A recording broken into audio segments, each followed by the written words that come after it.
J'arrive pas à dormir. Du coup, je réfléchis.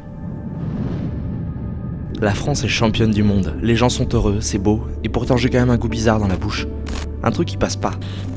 Derrière les victoires, je vois les magouilles. Derrière la victoire, je vois le chaos. Et ce besoin irrépressible dès le lundi matin d'aller cracher à la tronche de quiconque aurait le malheur de me montrer son bonheur à la machine à café. Mais à quel moment je suis devenu si cynique? À quel moment être une crapule à la vue défectueuse qui voit les choses comme elles sont et non pas comme elles devraient être est devenu une norme? Thérapie Taxi qui me dit d'aller bien me faire enculer en concert tout en s'exhibant avec la première groupie trouvée directement dans le public 10 secondes auparavant, ça ne peut être que la conséquence de quelque chose. Mais quoi? Il y a deux loups qui s'affrontent. Ils passent leur temps à se battre. Le premier est sans illusion, désespéré.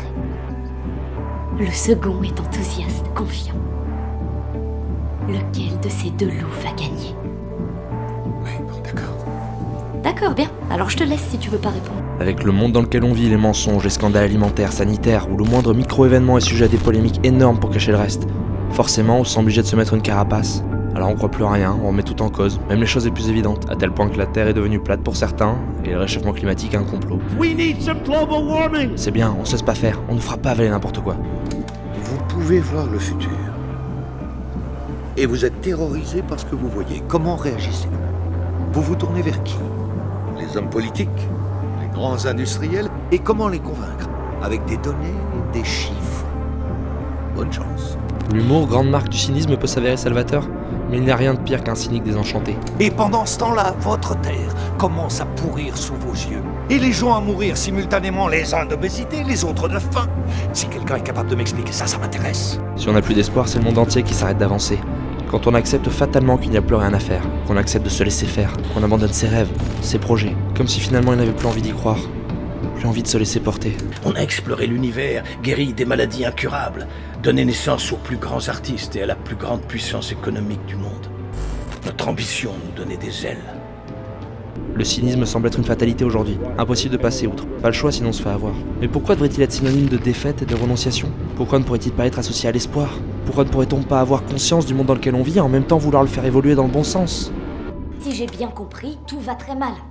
Mais qu'est-ce qu'on fait pour que ça s'arrange? Très bon week-end à tous. Et si finalement, c'était eux qui avaient raison? Si ces petits moments-là nous permettaient de faire face aux moments plus importants, l'émerveillement, la joie, la tristesse, la colère. Ce n'est qu'en extériorisant ces émotions qu'on pourra s'en sortir, en les laissant parfois nous submerger. Finalement, dans un monde de plus en plus déshumanisé, est-ce qu'il ne faudrait pas juste que l'on apprenne à rester humain? Si on remettait un peu de naïveté dans tout ça.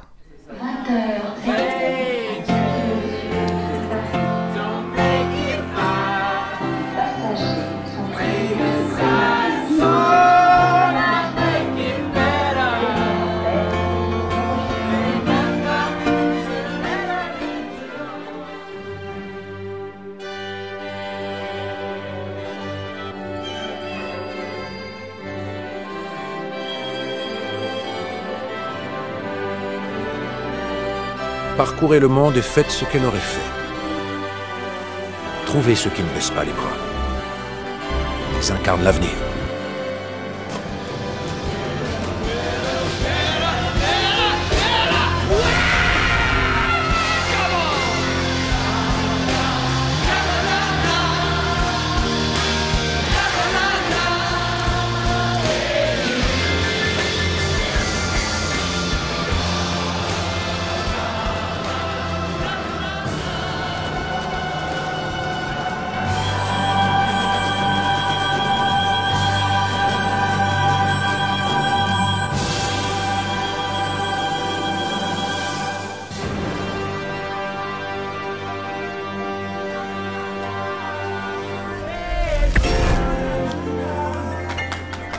Il y a deux loups qui s'affrontent. Ils passent leur temps à se battre. Le premier est sans illusion, désespéré. Le second est enthousiaste, confiant. Lequel de ces deux loups va gagner? Le loup que tu nourris. Bien. Mange. Tu viens?